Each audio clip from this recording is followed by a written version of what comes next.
날마다 하나님 말씀 가까이 하는 성도님들에게 하나님의 은혜가 함께하길 원합니다. 오늘 하나님께 주신 말씀은 사도행전 12장 5절에서 12절까지 말씀입니다. 이에 베드로는 옥에 갇혔고 교회는 그를 위하여 간절히 하나님께 기도하더라.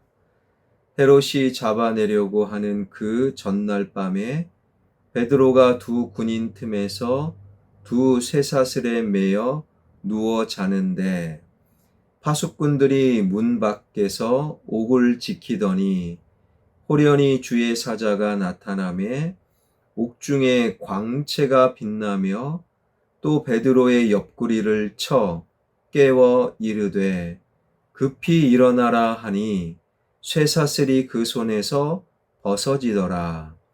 천사가 이르되 띠를 띠고 신을 신으라 하거늘 베드로가 그대로 하니 천사가 또 이르되 겉옷을 입고 따라오라 한대 베드로가 나와서 따라갈새 천사가 하는 것이 생시인 줄 알지 못하고 환상을 보는가 하니라.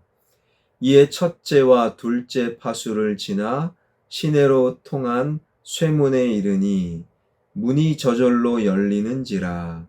나와서 한 거리를 지나매 천사가 곧 떠나더라.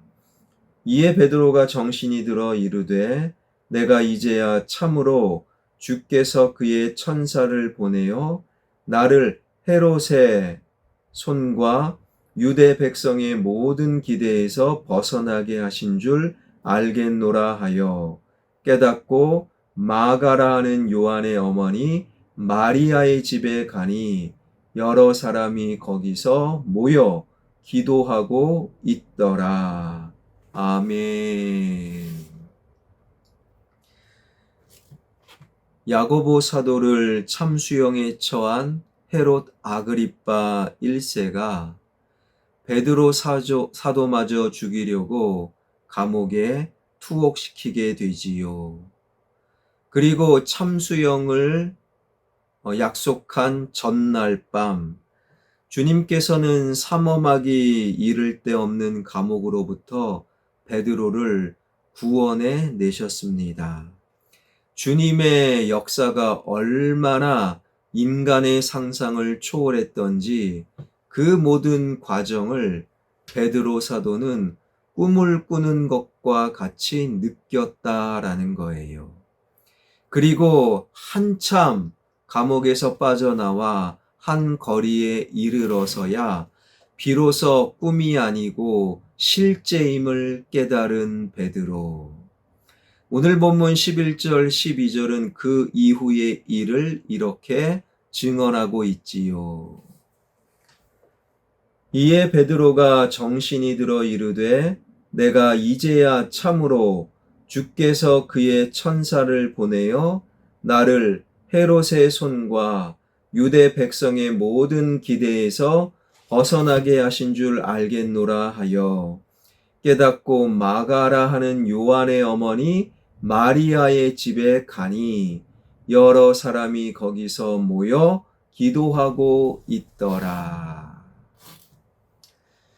베드로는 즉각 평소 교우들이 함께 모여 예배와 기도와 찬양을 드리던 그 집으로 달려갔는데 성경은 그 집을 마가라 하는 요한의 어머니 마리아의 집이다라고 부르고 있지요.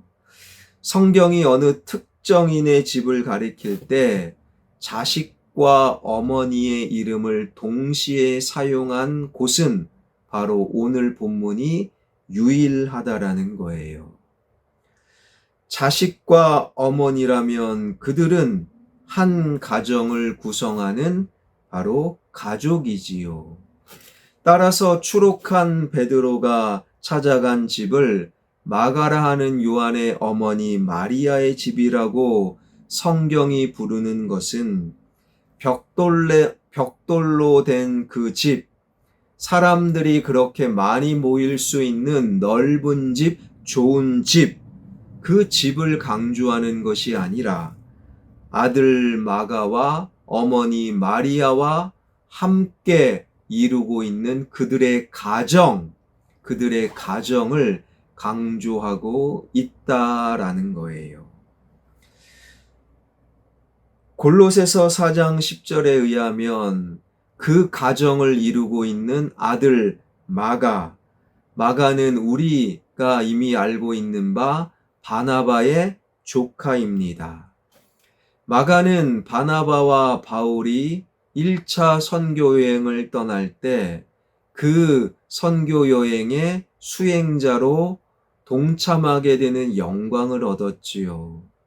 당시 얼마나 많은 신실한 청년들이 있었겠습니까? 그 중에 특별히 마가는 바나바와 바울에 의해 1차 세계 선교여행 수행자로 뽑히는 영광을 얻게 되었지요. 물론 중간에 그냥 자기 마음대로 집으로 돌아가는 일로 인해 바울과 한동안 관계가 험악해졌지만 시간이 지나면서 마가는 신실한 하나님의 사람이 되었어요. 그래서 나중에 바울마저도 마가를 이렇게 부르고 있는데요. 내가 올 때에 마가를 데리고 오라. 저가 나의 일에 유익하니라. 디모데후서 4장 11절. 그리스도 예수 안에서 너와 함께 갇힌 자 에바브라와 또한 나의 동역자 마가. 빌레몬서 1장 23절 24절.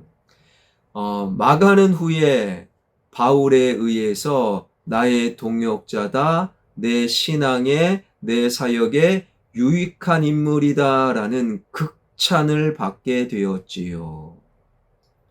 그 마가는 사도 바울이 죽은 이후에 베드로의 동역자, 특별히 베드로의 통역사가 됩니다. 사도 바울은 박학다식한 굉장히 똑똑한 인물, 반면에 베드로는 갈릴리 어부 출신으로 공부를 많이 하지 못했지요. 그래서 예루살렘을 떠나 사방의 복음을 전할 때 당시 라틴어나 헬라어를 하지 못했기에 복음을 전할 때 통역사가 필요했는데 바로 마가가 베드로 사도의 통역 역할을 감당했다라는 거예요. 그래서 베드로 자신도 마가를 향하여 베드로전서 5장 13절을 보니 내 아들이다, 내 아들이다. 성경 인물 가운데 위대한 베드로 사도, 위대한 바울 사도에게 이처럼 극찬을 받은 인물은 마가밖에 없었다라는 거예요. 그와 함께 마가는 마가복음을 기록한 성경의 기록자. 성경은요, 약 1600년 동안 약 40명에 의해 기록이 되었는데 1600년 동안에 얼마나 많은 사람들이 이 땅에 오고 그리고 떠났겠습니까? 그 중에 하나님에 의해 특별히 말씀을 기록한 40명의 선택받은 성경 기록자야말로 참으로 위대한 성경의 신앙의 인물일 수밖에 없었던 것이지요. 어찌 마가가 그런 위대한 사도 바울 베드로의 극찬을 받았고 마가복음을 기록한 위대한 신앙 인물이 될 수 있었는가? 바로 그의 가정을 들여다 보게 되는 것이지요.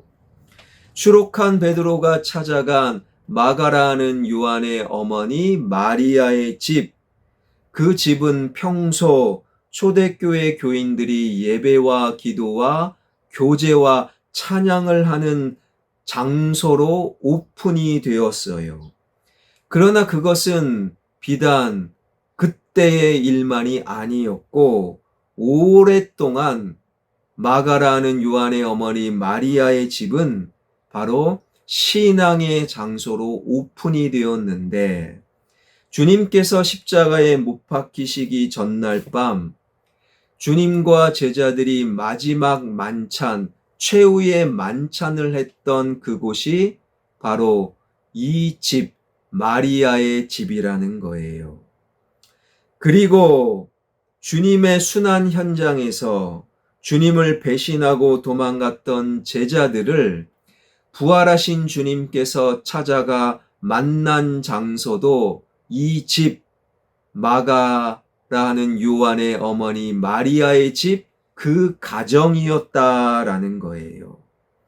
그리고 예수님께서 부활 승천하신 이후 예수님의 제자들과 어머니 마리아를 비롯해 120여 명의 성도들이 모여 기도했던 곳이 바로 그 가정, 그리고 최초로 공동체를 향해 성령이 강림한 오순절 성령 강림 사건이 일어난 곳이 바로 마가의 가정.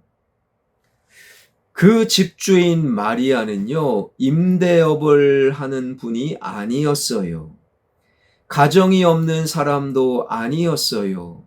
남편도 있고 아들도 있는 엄연한 그 가정의 어머니요, 아내였다라는 거예요. 그런데 그녀는 자기 집을, 자기 가정을 주님을 위해 오픈하며 공개하였다라는 거예요. 그 집에서 주님을 위한 최후의 만찬이 있었고, 부활하신 주님과 제자들의 첫 만남이 있었고, 그리고 초대교회 예배와 기도와 찬양의 장소가 되었고, 그곳에 성령님께서 강하게 강림하는 사건이 벌어졌다라는 거예요. 그렇게 함으로, 어머니 마리아가 그렇게 함으로 자연스럽게 아들 마가는 그곳에서 신앙을, 그곳에서 십자가의 이야기를, 그곳에서 모여 예배하는 사람들의 예배를 함께 드리는, 그곳에서 뜨겁게 기도하는 기도 소리를 자신의 집, 그들의 가정에서 보고 듣고 경험하며 자랄 수 있었고, 그러한 마가가 베드로와 바울로부터 극찬을 받은 인물, 그리고 마가복음을 기록한 위대한 성경의 인물이 된 것은 너무나도 자연스러운 일이지요. 예전과는 달리 오늘날은 사생활이다 하여 자신의 집을 오픈하는 것을 굉장히 어려워하지요. 요즘은 대신방도 자신의 집이 아니라 다른 교회에서, 카페에서 이렇게 대신방을 받으려는 흐름들이 많이 있어요. 자신의 집을 잘 오픈하지 않습니다. 거기까지는 이해할 수 있어요. 오픈하지 않는 나의 가정을 과연 어떤 가정으로 지금 만들어가고 계십니까? 나의 가정이 신앙의 터전, 말씀의 자리, 예배의 처소가 되고 있습니까? 아니면 나의 가정을 꼭꼭 숨겨놓은 채 하나님과 상관없는, 오히려 하나님과 멀어지는 그러한 나만의 집으로 만들어가고 계십니까? 나의 가정을 주님께 오픈함으로 신앙의 터전, 말씀의 자리, 예배와 기도와 찬양이 있는 나의 가정으로 삼을 때 나의 자녀는요, 바르게 신앙을 가꾸어 갈 수 있음을 우리는 기억해야 할 것입니다. 나의 가정이 신앙의 터전, 말씀의 자리, 기도와 찬양과 예배의 장소가 될 수 있기를 주님의 이름으로 축원합니다. 기도하겠습니다. 철부지, 그래서 1차 세계 선교 여행 중에 힘들다고 자기 집으로 돌아갔던 그 젊은이 마가가 시간이 흘러서 베드로 사도, 바울 사도에게 동시에 극찬을 받고 마가복음을 기록한 위대한 성경 인물이 될 수 있었던 것은 바로 그의 가정이 주님을 향해 오픈된 가정, 그의 가정이 신앙의 터전이 되었고 말씀의 자리가 되었고 예배와 기도와 찬양의 가정이 되었기 때문임을 마음속에 새기며 나의 가정을 주님을 향해 오픈하는, 그리하여 나의 가정이 신앙이 자라는 터전이 되게 하여 주옵소서. 금요일 이 나라 이 민족 주님 불쌍히 여겨주시고 정치가 회복되며 언론이 회복되며 경제와 교육과 문화와 외교가 회복되는 역사가 일어나게 하여 주옵소서. 한국교회가 주님의 말씀으로 흥왕케 되길 원합니다. 십자가를 짊어지고 십자가의 길을 걸어가는 한국교회 지도자들이 되길 원합니다. 온 세상의 지진과 기근과 전쟁의 모습을 보고 주님 다시 오실 날이 멀지 않았음을 깨닫는 나의 영혼, 우리의 영혼 되게 하여 주시고 선교사님들 사역 위에 기름 부어 주시옵소서. 예수 그리스도의 이름으로 기도하옵나이다. 아멘.